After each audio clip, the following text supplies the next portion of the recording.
Hare Krishna. Thank you all so much for being here for Bhagavata Sravana. Today we are so fortunate. Is Bhakti coming also? Okay. Yes. We have Nitai and just now coming Bhakti, Devi Dasi, who will be speaking to us. They have been here, materially speaking, not such a short time, but transcendentally speaking, I think they've always been here. And they've just already become such a huge, important part of this community at Bhakti Center, and we love them very dearly. They're here to do devotee care, and they literally, they just embody devotee care with their kindness towards everyone. I'm sure everyone who has encountered them has experienced this unending kindness and care that they just ooze from every pore of their being. And their background is they've both been practicing Krishna consciousness for many years. I heard the whole story last week. Bhakti Devi Dasi actually joined before Nitai Prabhu. But they both, she was a community member in London, and Nitai Prabhu, he joined the ashram when he was a brahmachari for many years.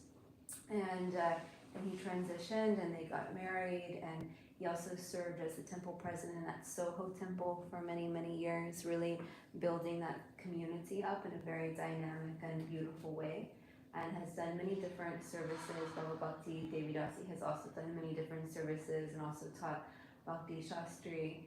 And then they started devotee care at the Manor in the UK, and we're really heading up that program.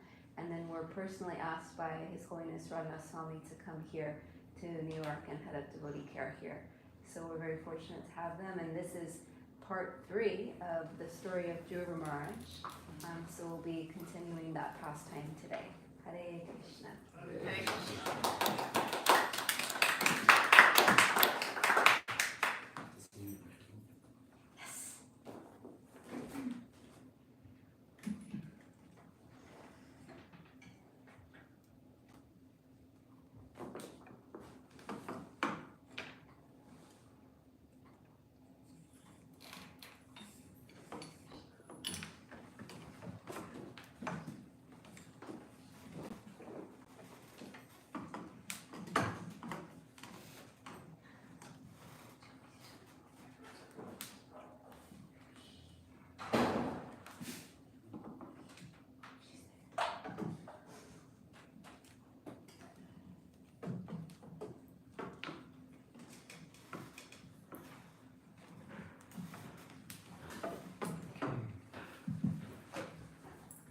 Everyone, welcome.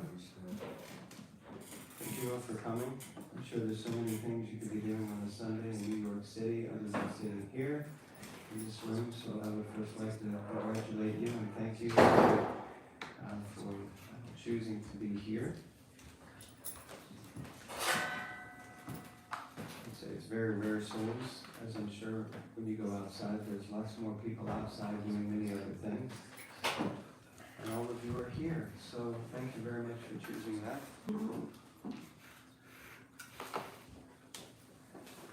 And thank you for your kind words. I don't deserve any of it, maybe because I don't really care. There you go. Even though you said I care. So Yes, you do. You care so much. I don't care. I just don't care. Okay, let's see.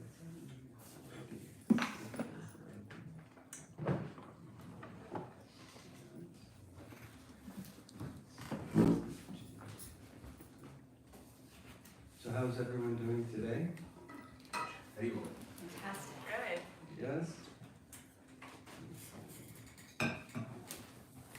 Krishna's God. Krishna's God. Thanks. That's working.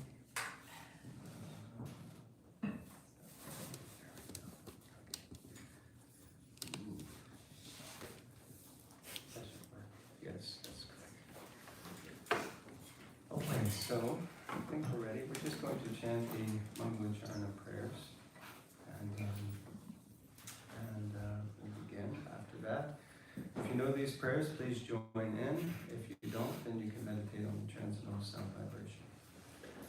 Om Gana Timidandasya Jnananjana Shalakaya Chakshurumilitam Yena Tasmai Shri Gurave Namaha Shri Chaitanya Nomishtam Stapitam Yena Bhutale Swayam Rupa Kalamayam Dadati Swapadantikam Vandeham Shri Guru Shri Yuta Parakamalam Shri Gurun Vaishnavam Shri Rupam Sagrajatam Sahagana Raghunatham Vitam Tam Sajivam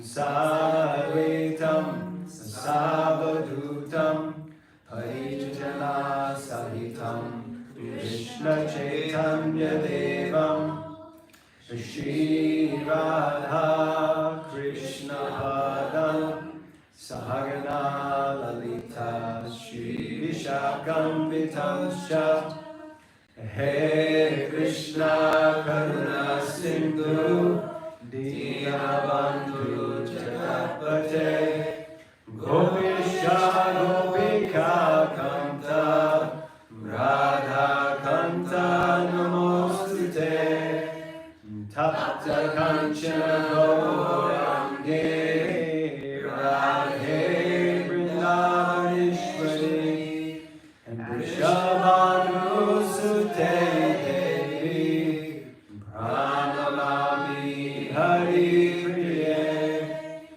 Panchakalpataruyascha Kripa Sindhuyeva Patitanam Pavanebhyo Vaishnavebhyo Namo Namaha Shri Krishna Chaitanya Prabhu Nityananda Shri Advaita Gadadhara Shri Vasari Gaura Bhakta Vrinda Hare Krishna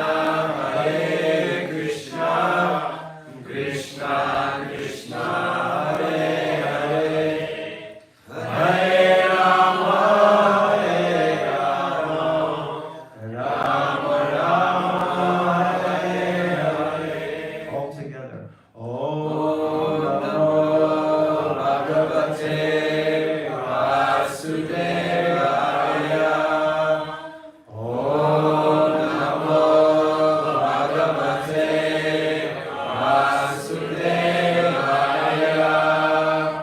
Om Namo Bhagavate Vasudevaya.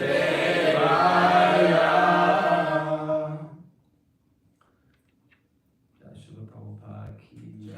Mantra Srimad Bhagavatam ki jai. That invocation verse has so much extra potency when we're discussing the pastimes of Dhruva Maharaj, because this was the mantra given to him by Narada Muni. So, yes, once again, thank you for inviting us, allowing us to be here. And just curious, who was here for part 1 of our talk on Dhruva Maharaj? Oh, okay. And who was here for part 2? Okay. Who's here for part 3? Okay, who didn't raise your hand because I'm not quite sure if you're here or if you... Okay, there's always one, Mother. It has to be somebody. Okay, so we're going to start with part 3, and this will be the conclusion of the Dhruva Maharaj pastime. Although as we were going through it again, I realized there could actually be a part 4, but it would have had to be in the middle. And my wife said, "Would you just please give it up? Can we just please finish the pastime?" Okay, so we'll do a quick review. Part 1 was Dhruva Maharaj insulted. And of course, I guess, is everyone familiar with this pastime of Dhruva Maharaj? Who isn't familiar with the pastime of Dhruva Maharaj? Okay, I like that. Yes, honesty. Because so many of you weren't here, then we'll just try to do it in brief. But Dhruva Maharaj is the eldest son of a king, King Uttanapad. And he has a younger stepbrother, as many kings back in the day, they would have more than one wife, so he had 2 wives. So his second wife, his younger wife, as might be typical in the world, was his favorite wife. And he also had a child. And that child was sitting on the lap of the king. And Dhruva Maharaj also wanted to sit on his father's lap. But his stepmother chastised him. I think, as you said in our first talk, the typical wicked stepmother program. She chastised Dhruva and said that you can't sit on your father's lap, you can't sit on the throne unless you take birth from my womb. Because you've taken birth from the womb of a lesser woman, then there's no chance for you. So your only hope is to worship Vishnu, that one day you may take birth from my womb so that you can sit on the throne. So Dhruva Maharaj was a little upset by this. He looked at his father, hoping to get some support. But his father, who was, I guess you could say, the typical henpecked husband, you use that terminology, henpecked husband, he didn't do anything for fear of upsetting his younger favorite wife. So Dhruva Maharaj went to his mother, who was also furious and upset, and she instructed him that first important part that she instructed was do not be angry with your stepmother or your father or anyone, because if you become angry with them, whatever you're angry about will simply come onto you. So better is that you just forgive them. And then she said, actually, your stepmother was right. The only hope is to search out Vishnu. And he says, how do I do that? And she said, all the sadhus and sages, they go to the forest, so you should also go to the forest. Now he's 5 years old. And he said, okay, I'm out of here. And he left. So we gave acronyms. This is part of what we do. We gave some acronyms here. And we talked about the principle of envy, because envy was present in many different places. And we talked about Lord Narayan, the victim mentality, and also ultimately how Dhruva Maharaj was following in the footsteps of his grandfather and also his great-grandfather by performing penance and austerity in order to meet with the Supreme Personality of Godhead. Part 2 is Dhruva Maharaj instructed. So while in the forest, Dhruva Maharaj was approached. Yasha Prasade Bhagavata Prasade Yasha Prasana Nagati Kutopi. We sing this in the morning, every morning for the lordships and temples around the world. It was Guruvastakam, in glorification of the spiritual master. And we understand that when the student is ready, the teacher will appear. And so Dhruva Maharaj was ready. And then his guru Narada Muni appeared. But the first thing Narada Muni said to him was, Go back. go home. Little boy, what are you doing in the forest? You're simply a child. Go home and play with your friends. Don't worry.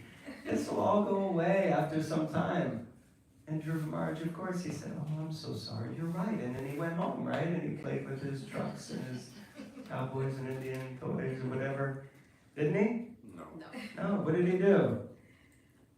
Said, do you want to really help me? Yeah, he said, hey Narada, I'm sorry. That's all very nice and well, but that's not where I'm at. And that's not who I am. That's not my nature. My nature is Kshatriya. And I've been offended. So I'm not going back there until I get what I came here for. And I came here to get a kingdom greater than my father's, greater than my grandfather's, and even greater than my great-grandfather, Lord Brahma. And unless you're going to help me, maybe it's you, Narada Muni, who needs to go, because I'm not going anywhere. And it's described that actually Narada Muni was simply testing his disciple. And we discussed this principle that there should be a testing period between the guru and the disciple. The guru tests the disciple, and the disciple also must test the guru. This is Shastric. So we discussed this. Then Narada said, okay, if you're going to stay here, then he gave him instruction, go to Madhuvan on the bank of the Jamuna, he explained how to construct a deity and worship the deity, and he said, and I'll give you this mantra that you should chant, and the mantra is Om Namo Bhagavate Vasudevaya. So then, that's what Dhruva Maharaj did. We gave another acronym. We spoke about Guru. We spoke about the attainment of peace. We talked about the principle of being insulted. Anyone here has ever been insulted? I don't know. It's easy to get insulted in the material world. Someone just walks in front of you or blows the horn when you're trying to cross the street, or it's just like, false ego is just like this big, and it doesn't take much for someone to poke it with a pen. And nature, we discussed a little bit about different natures. So we're starting today, and we had the catalyst, we had the motivation, and now we have the achievement. So like that, we've discussed quite a lot of verses. We stayed primarily initially in the 8th chapter of the 4th canto, but now we're going to venture to the end of this pastime, which is the 12th chapter. So Dhruva Maharaj's achievement. Would you like to explain the acronym?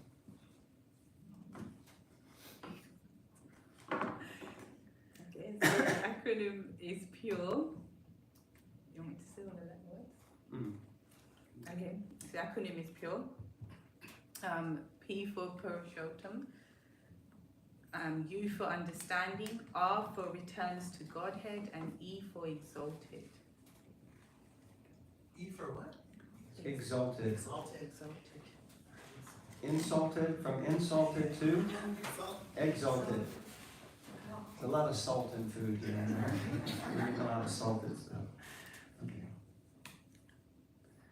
So P is for Purushottam. Purushottam means, what does Purushottam mean? The Supreme Personality of Godhead. How does that work? What is it, Purushottam? Where anyone knows? Purusha means person, Uttama means topmost. Yes. Purusha means like person, or usually the masculine is, described as Purusha. Purusha and property, right? The material energy is property, considered feminine, and Purusha is considered God, the masculine. But Uttama, Uttama means Ut-tama, means above tamas, above the modes. So one who is elevated. Uttama adhikari is someone who's outside of the modes of material nature. So Purushatam, or Purushatama. This means the person who is the supreme person, the supreme personality of Godhead. Okay. So in this purport to verse 29, Prabhupada is saying, therefore, elsewhere it is described that after the appearance of the Lord, when Dhruva Maharaj fought and compared his determination to his final reward, he realized that he had wanted a few particles of broken glass, but instead had received many diamonds. As soon as he saw the Supreme Personality of Godhead face to face, he immediately became conscious of the unimportance of his demand from the Lord to have an exalted position better than Lord Brahma's. No, I think it's still a bit low in the back there, so I can't hear. I can't hear hers, her Yeah. mic at all. That's because I'm like talking really like this. What is that? So Dhruva did not seek the Lord. He didn't go to the forest with a view of to see God. He went to the forest, and so in that sense you could say he was unmotivated in seeing God, if that makes sense. It doesn't make sense, but meaning he didn't go there with a view of I want to realize God, see him, and his point, I know what my motivation is, and his motivation was to get revenge. Now, if you can help me, Lord Narayan, or Narada Muni, or Lord Brahma, whoever comes down, then good. If not, step aside. That was his motivation, because he was hurting, basically, and that needs to be acknowledged. And if we don't get closure for our hurt and for our pain, then we continue hurting ourselves, but we continue hurting others. So sometimes when we're hurting, initially in that initial hurt stage, You just want to squash someone, the person who hurt you. You want to remove them. You want whatever you need, you can do, you want to do. So in this case, Dhruva Maharaj's way of removing the pain, or the person who gave him pain, which is his stepmother, was to desire something even greater, definitely greater than his father. He didn't want a kingdom as good as his dad. He wanted it even greater than his great-grandfather. And so he went to the forest with this in mind. But what happens is we see him in this particular part of the purport is that when he comes to his, you could say, senses, as it were, and he sees the Lord, then he's feeling, oh my God. It's like, well, the example I put here was, it's like going to a billionaire who's open to you going to see him and saying, can I have £10, please? Or $10 in this case, but it would be like, really? Is that all you want? That's nothing, literally, that's nothing. So he's realizing, wow, oh my God, I was in this situation. So one example I was thinking of, which I think I may have shared in the previous presentation, was one time, some years back, when I was really consumed with someone kind of getting on my nerves, basically, in the temple where I was serving. And I was talking to my friends and constantly talking, yeah, and then this happened, and then that happened, and this happened. And she was listening, she was a good friend, so she was just listening, didn't say anything. And then eventually she turned around and she said to me, where's Krishna in all of this? That's all she said in the whole time that I was speaking. And it really felt like a slap. It really, I mean, she said it, she's my friend, we're still friends, not like we felt it. But it really felt beyond her, that mess, whatever the word she said felt. And I was like, whoa. And it did wake me up. And I thought, why are you getting so consumed with this stuff? And this person didn't go away, unfortunately, but still, it woke me up. And it put me in a better place to deal with that person. Or not, as it were. Sometimes you don't need to deal with them.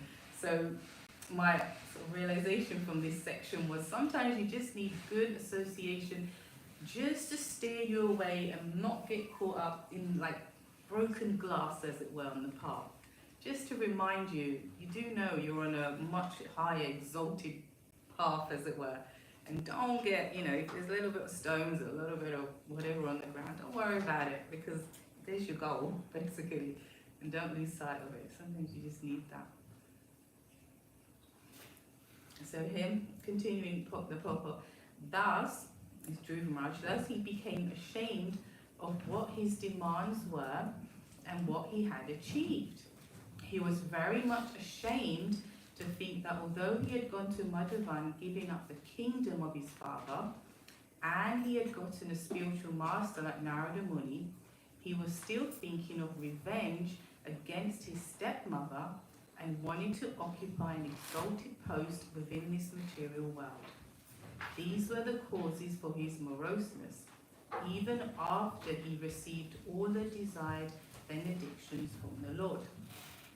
So, as in, yeah, because material life is hard. Material world is hard, you know, material energy, whatever, it's hard. And I was thinking, yeah, how many of us have, or are thinking of, or just say have given up stuff just to be on this path? Stuff like your youth, your time, definite, this is time you're giving up to an extent just to be here and here. Family maybe, friends, even job, you know, change of environment. And as in with Dhruva, he gave up his father's kingdom and he went to Madhuvan, it says here. And he was blessed with a guru like Narada Muni. And still he got sidetracked. Because of the desire for revenge.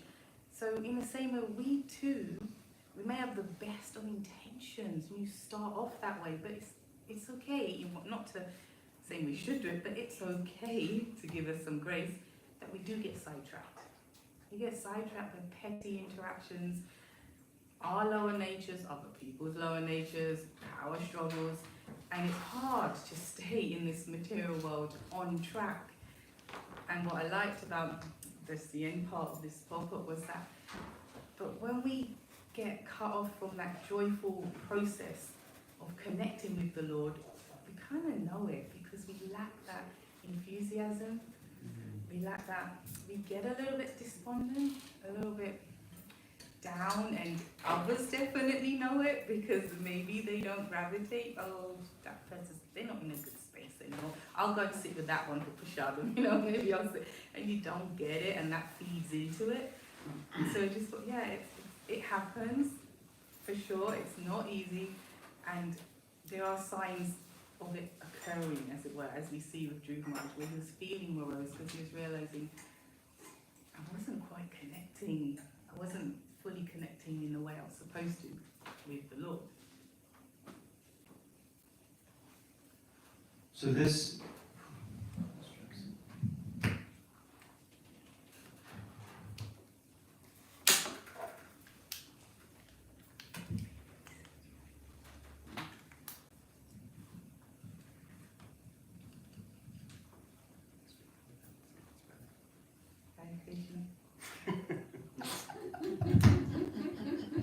doesn't make any difference. Must be the cable or my loud mouth. So this verse, which actually I think when Sri Govinda Prabhu was here last time, he mentioned this verse. I don't know if anyone remembers who was here, but he said, "Oh, this! I can't believe you didn't mention this. This is like the most inspiring part of the whole pastime." And it's just this simple statement that it's a simple statement, but it's so filled with deep revelation that when the Lord appeared before Dhruva Maharaj and said, "I'm here to please you, whatever you want," Dhruva Maharaj his heart was overflowing with this whole conflict that I've been out here all this time just simply seeking revenge. That's what I wanted, and I wanted something for all the wrong reasons. And still you're here. Still you've appeared before me. And I feel like I came out here thinking I was looking for something of value, but actually it's just like broken glass. And you, my Lord, you are the real gem. You are the diamond. You are the precious jewel that I should have really been looking for. Now the thing is, we hear this verse spoken so many times, anyone who speaks about the Dhruva Maharaj pastime almost inevitably quotes it, correct? Everyone's heard that? But it is not in the Bhagavatam. Like 3 times I was like, wait a minute, we just finished the pastime. Where was that verse? I was like, where is it? Because it's actually not in the Bhagavatam. Srila Prabhupada quotes it in the purport, so in one sense it is in the Bhagavatam, but it's not a Bhagavatam verse.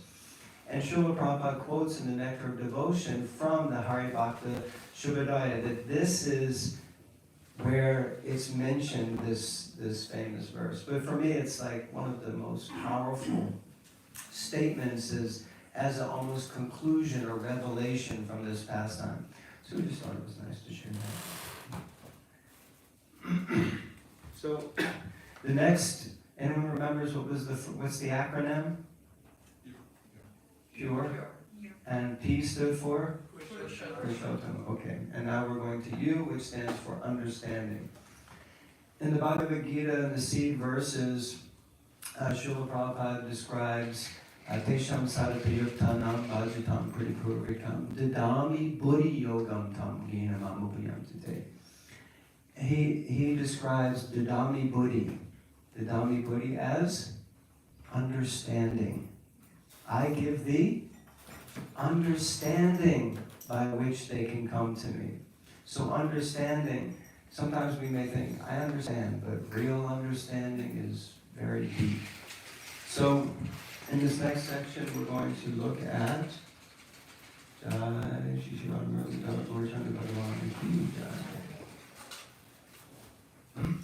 going to look at some different relationships where persons have come into a higher level of understanding.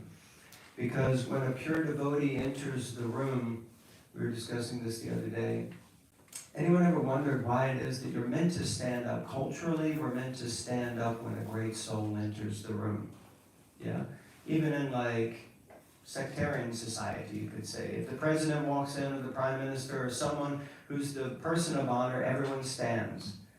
Well, actually what happens in reality is when a saintly person enters, the life air within the body lifts.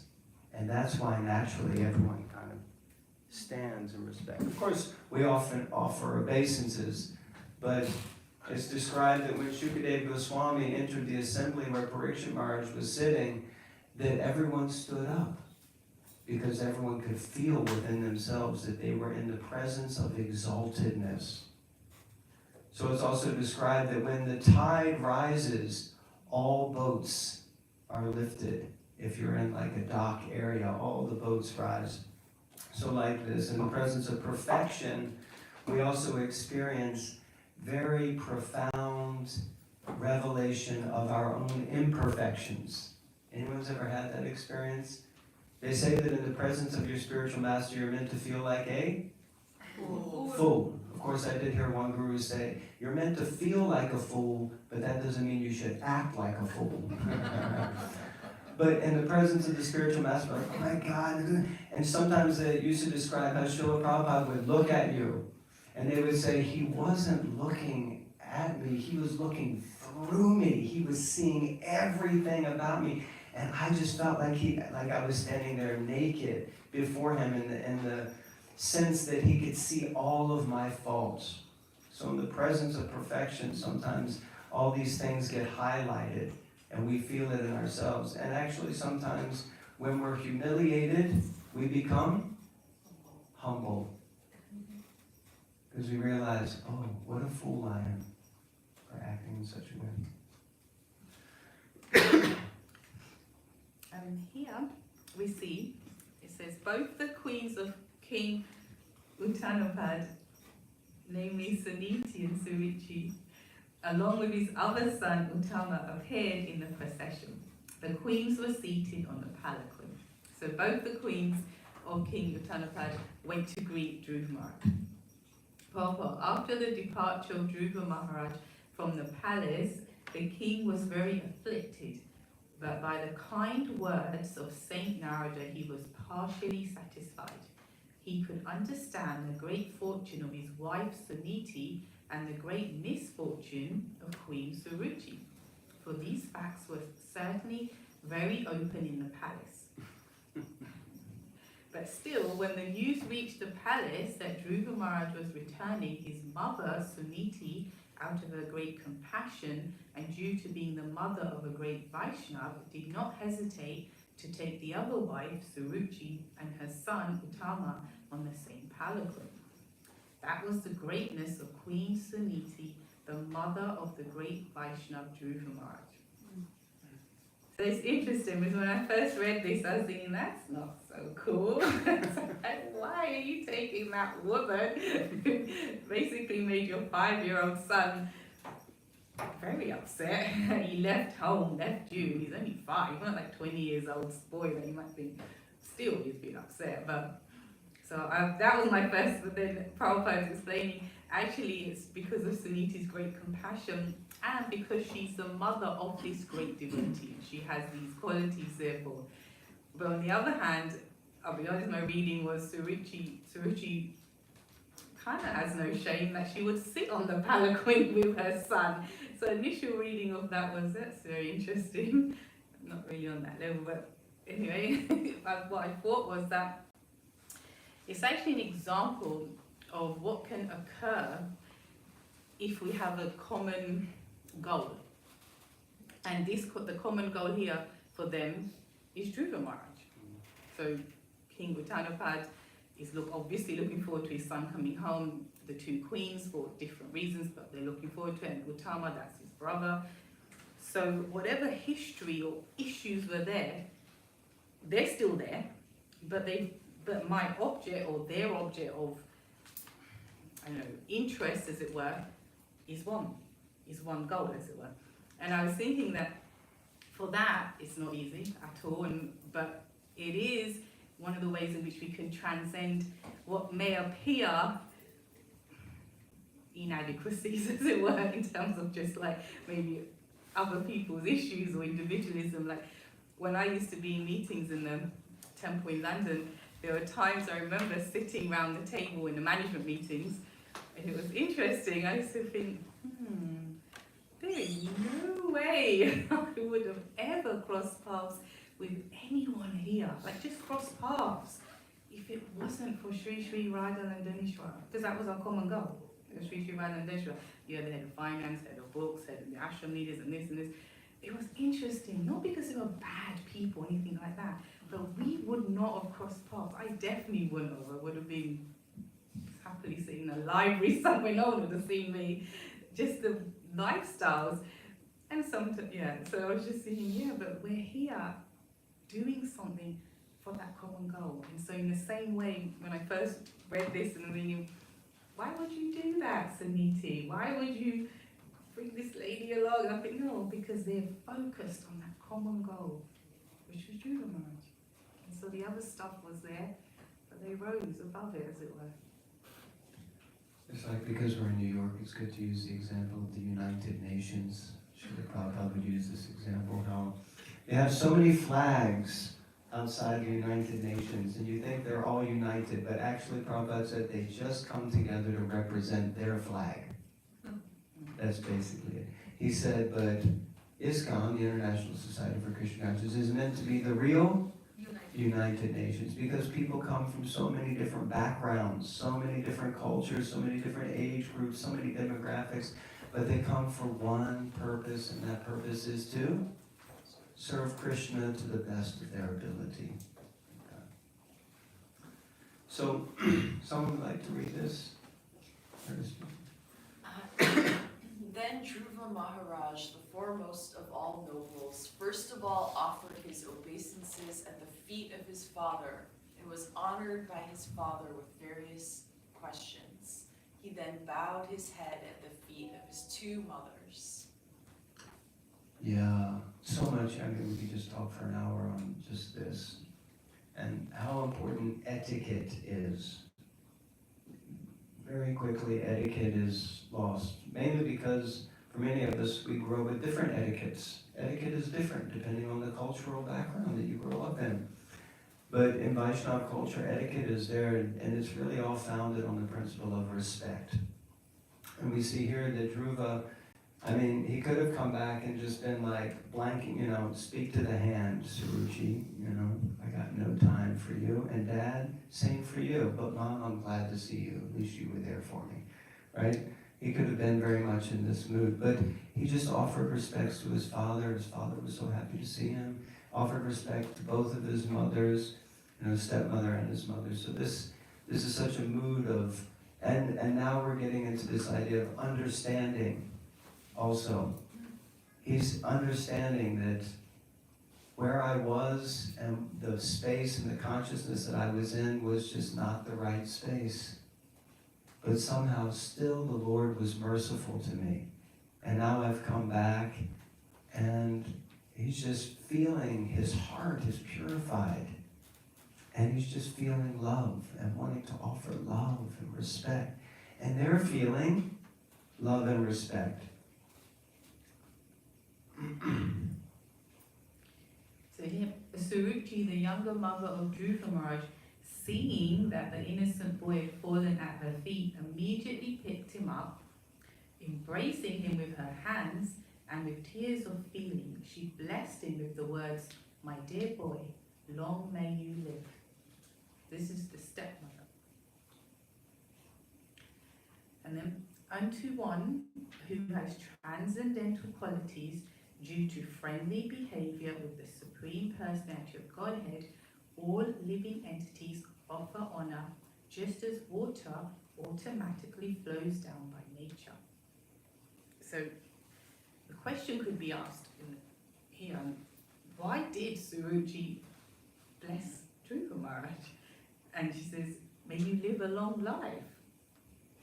So it's explained here in this verse that because he's associated, because Dhruva Maharaj has become so, you could say pure or transcendental, it's like if you, example often used by Prabhupada, if you put something into the plug socket, you become connected to the electricity. So in the same way, he's emanating all these good qualities, whether they want to act in a certain way or not, as was being explained, that when someone great enters a room, you just naturally literally, even if you turn your head just to see who it is, even if you think, "Man, I'm not," but you will want to see. You almost get drawn there.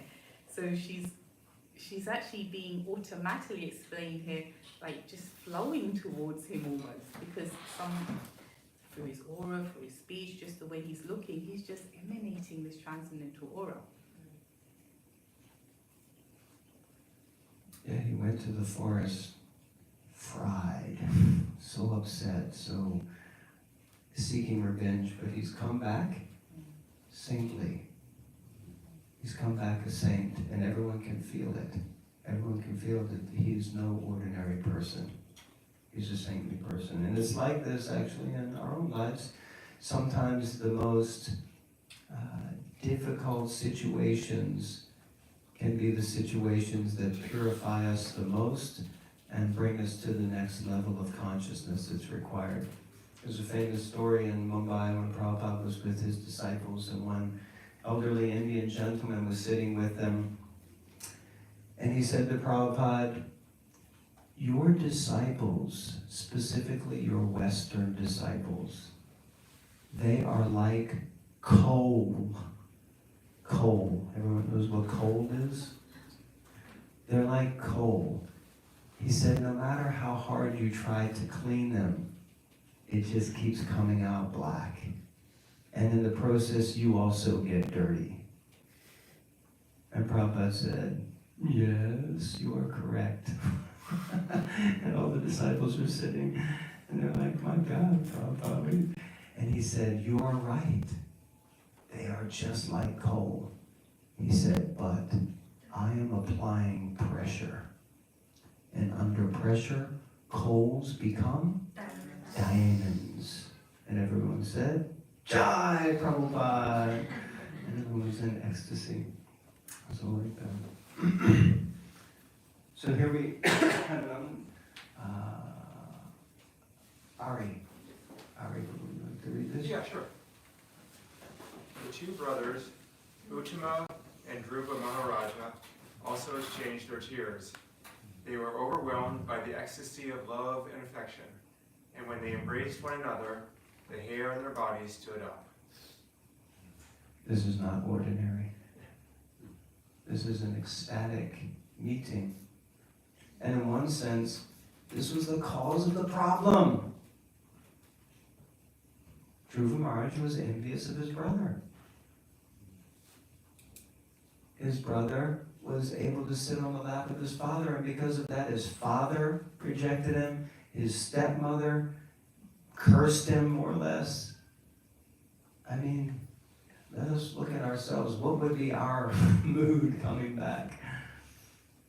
But they're embracing, tears flowing from their eyes, and their hairs are standing on end, and they're feeling great ecstasy and love, meeting one another again. So, yeah, it's a very powerful understanding of how resolution can manifest if we do the internal work. But we have to do the work. We have to be willing to do the work. There's often in dealings over the years, you see that conflict happens. Anyone notices conflict happens in the material world? You haven't seen any conflict? Yeah? Either externally or, more importantly, conflict happens internally. But I use this example that often people have conflict and they're like this. And as long as both sides are pushing, it remains a sort of like stalemate. And once someone has to do this, someone has to get on the floor and beg forgiveness, and then the other side doesn't have anything to fight against or push against. Now, of course, someone once said to me when I used that analogy with them, they said, yeah, but what if while you're on the floor they kick you in the head? I said, well, everyone will be very clear about who's got the problem. But the point is to get on the floor. So as long as there's resistance, the resistance will perpetuate. But as soon as someone accepts the humble position, then there's not really anything to fight against. Okay, Jayantapur, would you like to read? Suniti, the real mother of Dhruva Maharaj, embraced the tender body of her son, who was dearer to her than her own life, and thus forgot all material grief, for she was very pleased.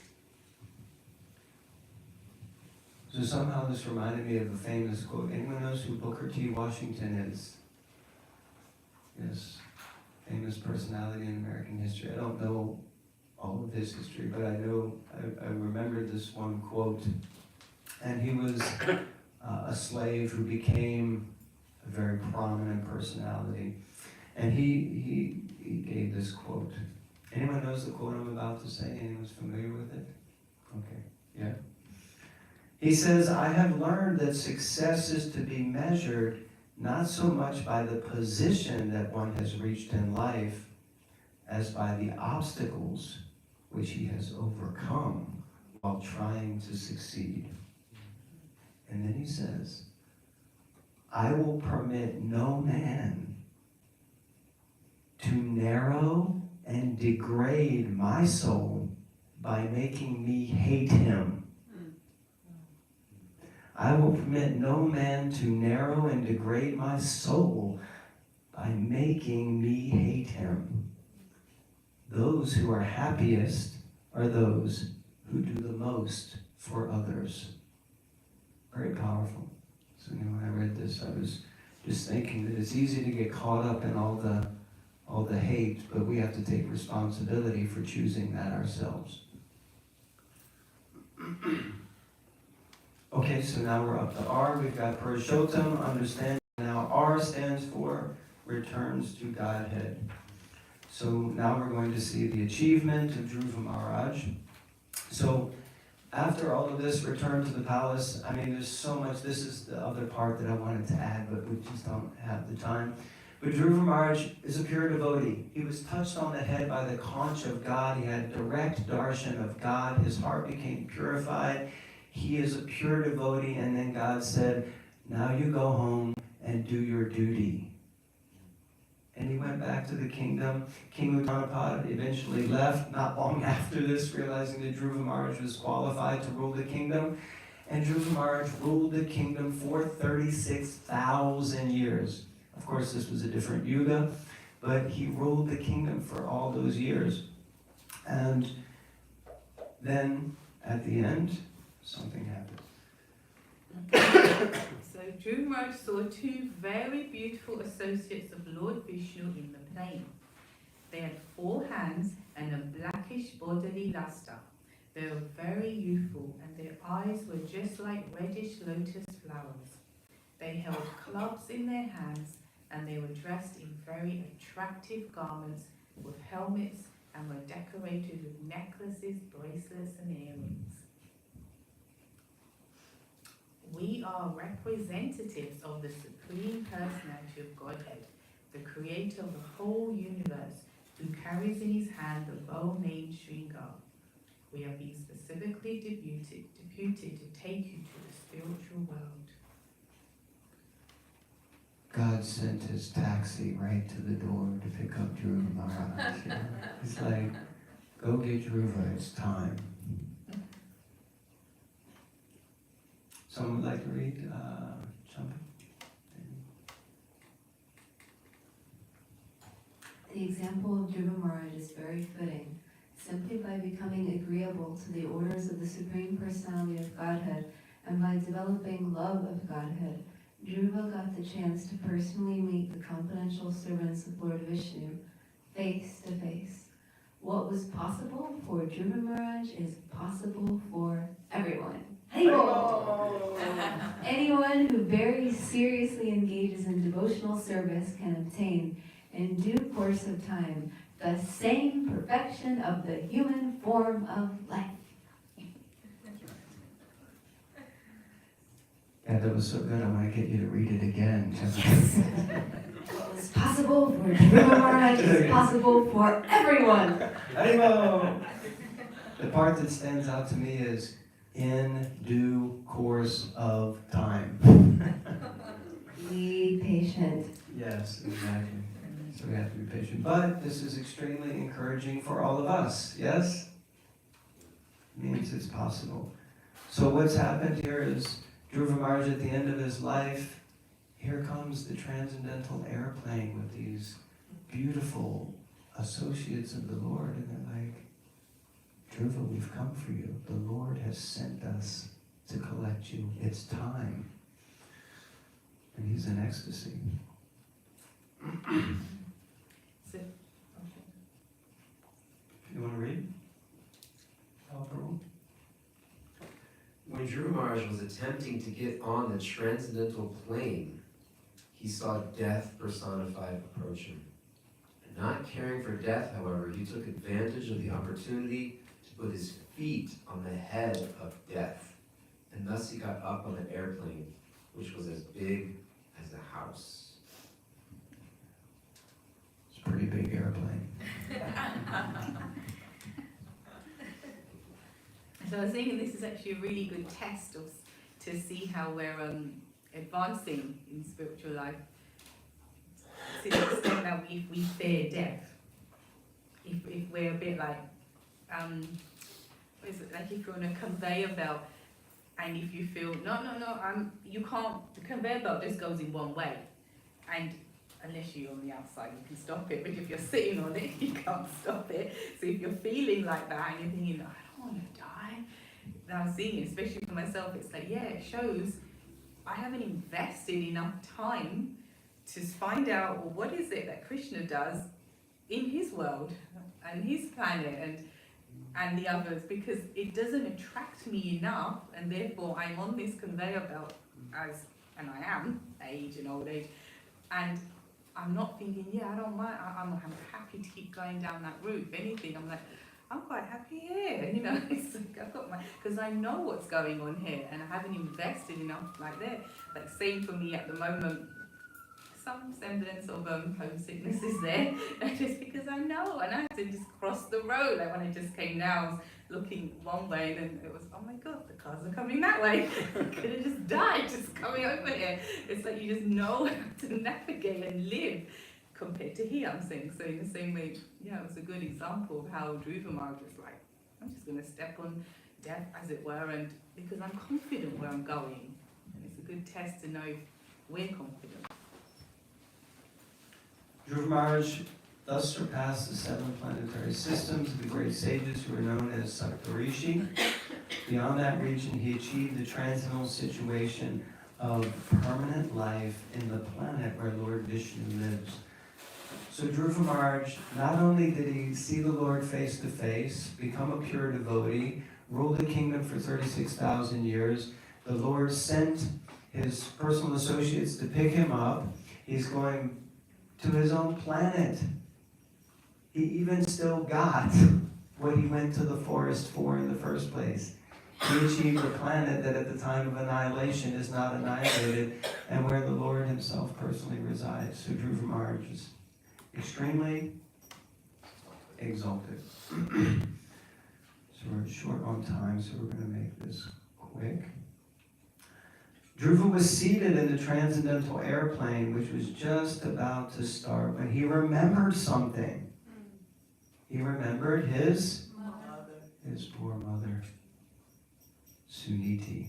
And he thought to himself, how shall I go alone back to Vaikuntha and leave behind my mother? I thought this was important because sometimes in the realm of bhakti, having emotions for your family members is derided. But we see here Dhruva Maharaj is like thinking about his mother at the time of death. And he's not going to go back to mom head. He's going to go back to Godhead. So he then says to the associates, what about my mom? How can I go back? And they say, great associates of Vaikuntha Lokananda, Sunanda could understand the mind of Dhruva Maharaj, and thus they showed him that his mother Suniti was going forward on another airplane. He said, no, don't worry, Dhruva. There she is right there. She's also coming. So Srila Prabhupada explains, this incident proves that the Shiksha or Diksha Guru who has a disciple who strongly executes devotional service like Dhruva Maharaj can be carried by the disciple even though the instructor is not as advanced. Now this is a very Max. Hare Krishna. Oh, Hare Krishna. Hare Krishna. Nice to see you. So this is such a powerful instruction of our Siddhanta, which is often challenged that you have to have the pure devotee as a guru. But here it's very clearly stated that actually that's not the case. And then Srila Prabhupada continues. Srila Bhaktisiddhanta Saraswati Thakur used to say, if I could perfectly deliver even one soul back home, back to Godhead, I would think my mission, propagating Krishna consciousness, to be successful. The Krishna consciousness movement is spreading now all over the world. And sometimes I think that even though I am crippled in so many ways, this is very important. Just had people entering the field. Sorry about that. That's okay. Wherever you go, Max, there's an entourage of great souls, so it's to be expected. No problem. So the Krishna consciousness movement is spreading now all over the world, and sometimes I think that even though I am crippled in so many ways, if one of my disciples becomes as strong as Dhruva Maharaj, then he will be able to carry me with him to Vaikuntha Loka. So this is Srila Prabhupada. Srila Prabhupada is saying, if I can have a disciple like Dhruva Maharaj, then he'll take me back to Godhead. How powerful is that?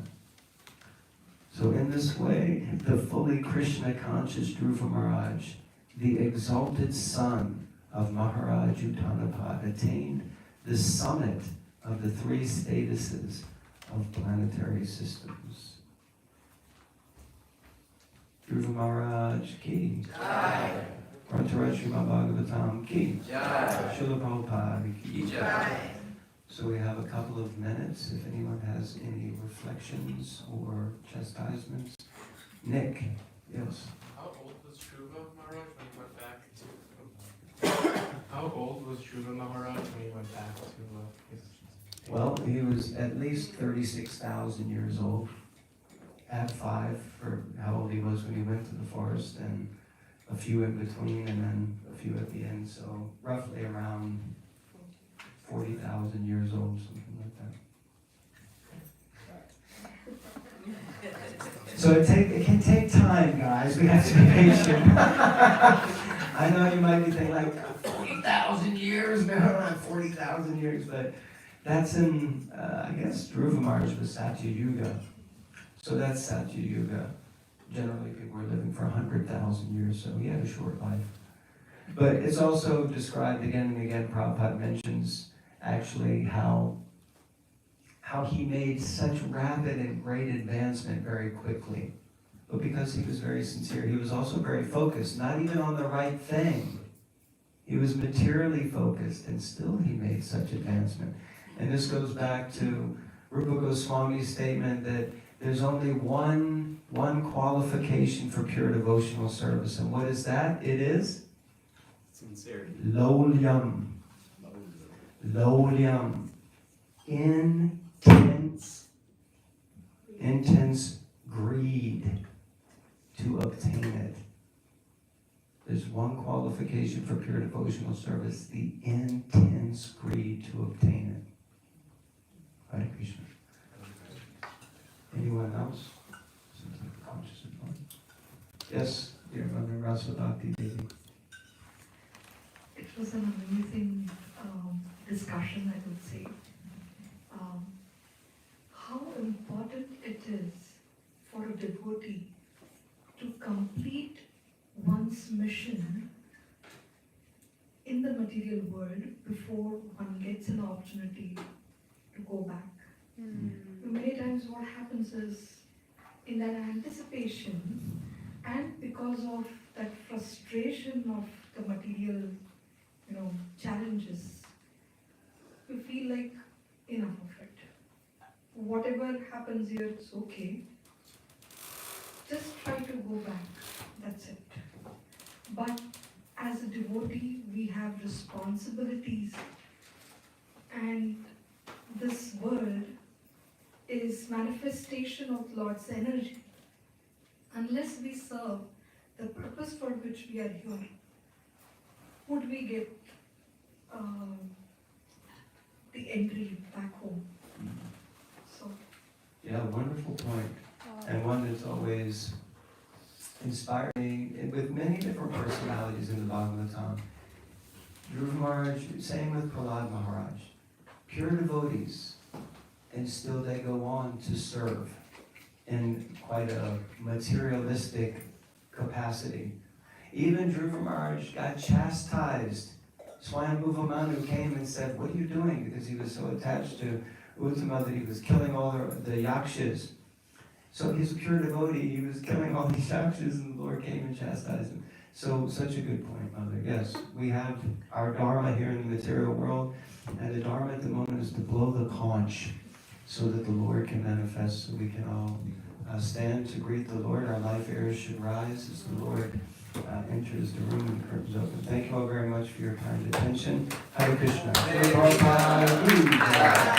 Jai Nitai Prabhu and Bhava Bhakti Vidasi ki. Jai. Jai. Everyone please stand and move the cushions to the side so we can come forward and we can sing and dance and chant and arti together.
Krishna Krishnaya Bhutale Srimate Bhakti Vedanta Swami Iti Namine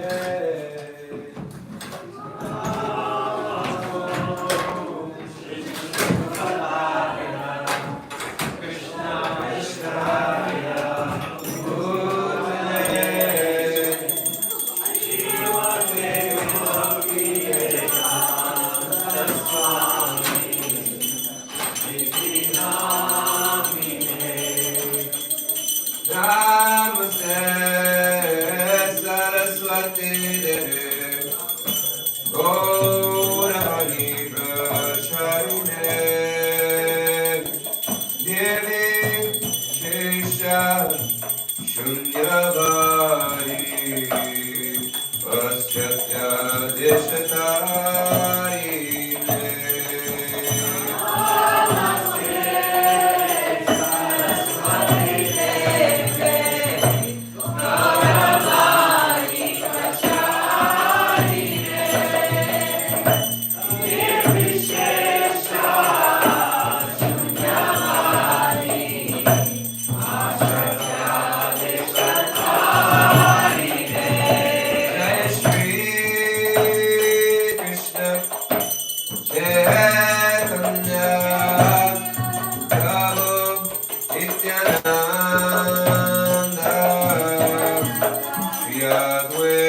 Krishna Krishna Hare Hare Hare Rama Hare Rama Rama Rama Hare Hare Hare Krishna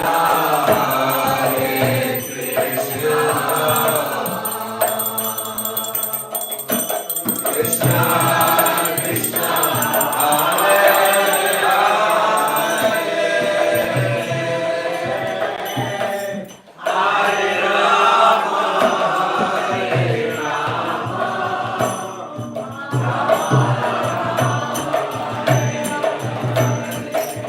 Hare Krishna Hare Krishna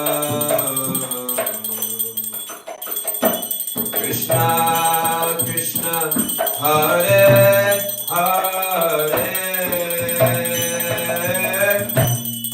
Hare Rama Hare Rama Rama Rama Hare Hare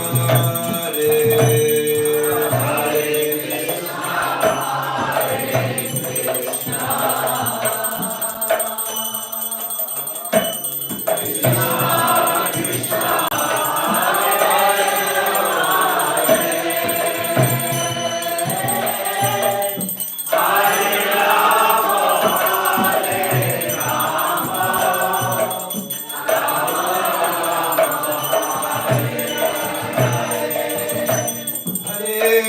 Krishna, Hare Krishna,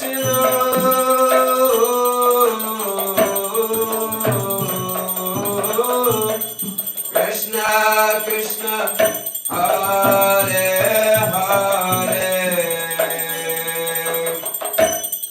Hare Rama, Hare Rama, Rama Rama, Hare Hare, Hare Hare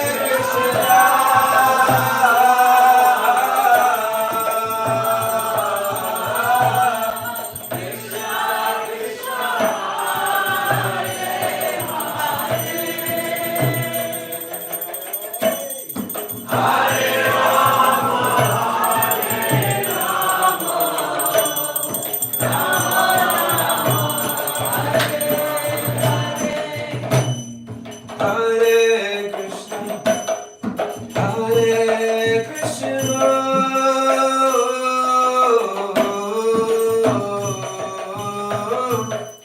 Krishna Krishna, Hare Hare,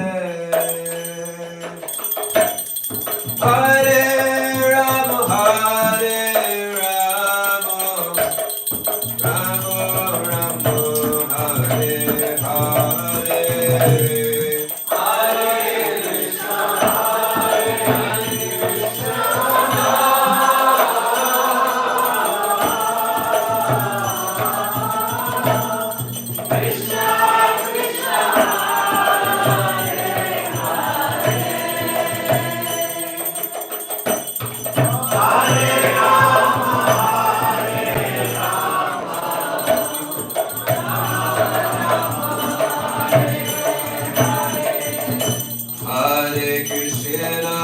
Hare Krishna,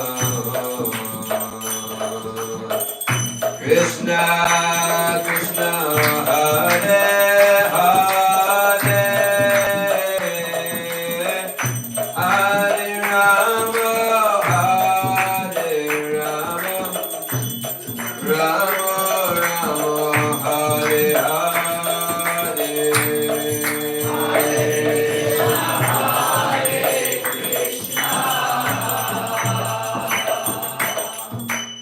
Krishna Krishna,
Bhakti Swami Srila Prabhupada ki Jai. Jai Om Vishnupad Paramahamsa Parabhajapacharya Ashtotara Sota Shishmad His Divine Grace Srila Bhakti Siddhanta Saraswati Goswami Maharaj Prabhupada ki Jai. Ananta Koti Vaishnava Vrinda ki Jai. Nam Acharya Srila Haridas Thakur ki Jai. प्रेम से कहो श्री कृष्ण चैतन्य प्रभु नित्यानंद श्री अद्वैत गदाधर श्रीवासादि गौर भक्त वृंद की जय प्रेम पुरुषोत्तम श्री कृष्ण चैतन्य महाप्रभु की जय श्री श्री राधा कृष्ण गोपी गोपीनाथ श्याम मुकुंद राधा कुंद गिरि गोवर्धन की जय वृंदावन धाम की जय मायापुर नवद्वीप धाम की जय जगन्नाथपुरी धाम की जय श्री जगन्नाथ बलदेव सुभद्रा देवी की जय गंगा माई की जय जमुना माई की जय तुलसी देवी की जय Bhakti Devi ki jai. Kaliyuga Dharma Harinam Sankirtan Yagya ki jai. Padita Pavana Srila Prabhupada ki jai. Samaveda Bhakta Vrinda ki jai. Nitai Gaura Premanandi. All glories to the assembled devotees. All glories to the assembled devotees. All glories to the assembled devotees. All glories to the divine lotus feet of Sri Sri Guru and Sri Govinda.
विघ्न विनाशक श्री नरसिंहदेव भगवान की जय।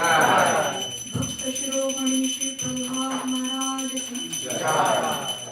गुरु श्री प्रभुपाद की जय।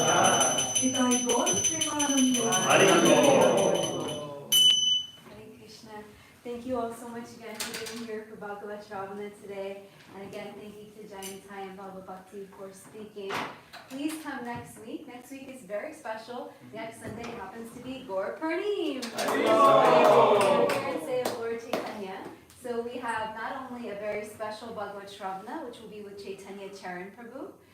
He'll be coming, and actually because they're going to be decorating the altar during that time, it's going to be in the back of the temple room, the class, and be hosted by Yashoda Dulal Prabhu. And then for Arti, the altar will have finished being decorated, and we'll all come in front of the altar for Arti in front of the altar on Gaur Purnim. And then, so please come for that. And then in the evening time at 5:30, there is another Gaur Purnim celebration festival to celebrate. So please just stay the whole day. It's Sunday. So that's fantastic. And then the day before, which I'm really sad, I'm going to be at the, there's a temple opening happening in DC next weekend. So I'm going to miss this. But there's a flower festival on Saturday, March 23rd at 5:30 p.m. We did that last year. We're going to take tons and tons of flowers and bathe the Lord. Bathe Sri Srirama Radha Gaurachandra with flower petals. And then take those Mahaprasadam flower petals and bathe every devotee in the audience. And dance in kirtan. It's going to be very ecstatic. Please come for that. And we also have some other announcements as well. Vasudev Prabhu is going to be doing Bhakti Shastri. It starts on this coming Monday, actually. Wait, that's tomorrow? Tomorrow! Sign up now! From March 18th until June 24th, from 7 to 8:30 p.m.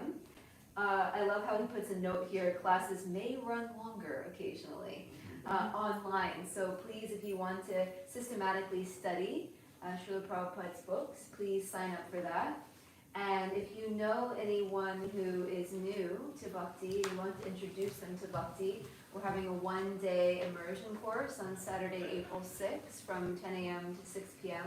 with Vasudev and Dinabandhu and myself, and that's going to give people the philosophy and the tools through, wisdom talks, guided meditations, interactive discussions, etc., to really introduce them to Bhakti. And then there'll be a follow-up course, or for people who already have some foundational principles, called Foundations of Bhakti. That'll be 3 Saturdays, April 20th, 27th, and May 4th, also by Vasudev Prabhu and myself and Dinabandhu as a guest speaker, which will actually give people, they'll be able to walk away from that course with a sadhana, with a spiritual practice.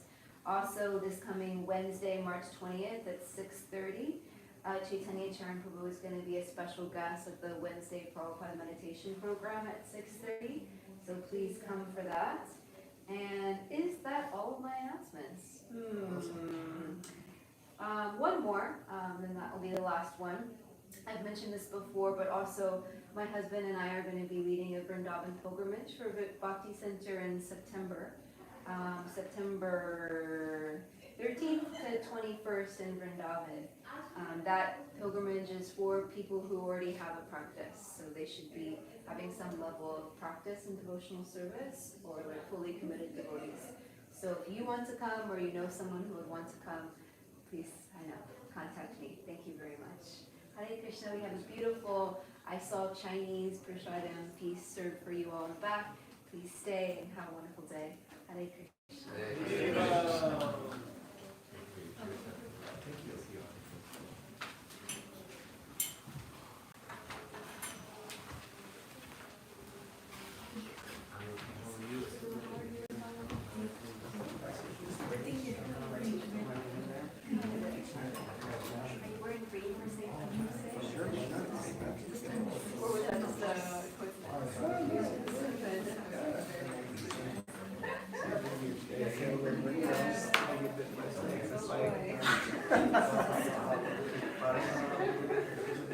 That's the thing, it's like, when I'm driving down Jill, or driving down Fuji, they don't do it when you get attacked by snakes. I think I avoid having snakes in my yard.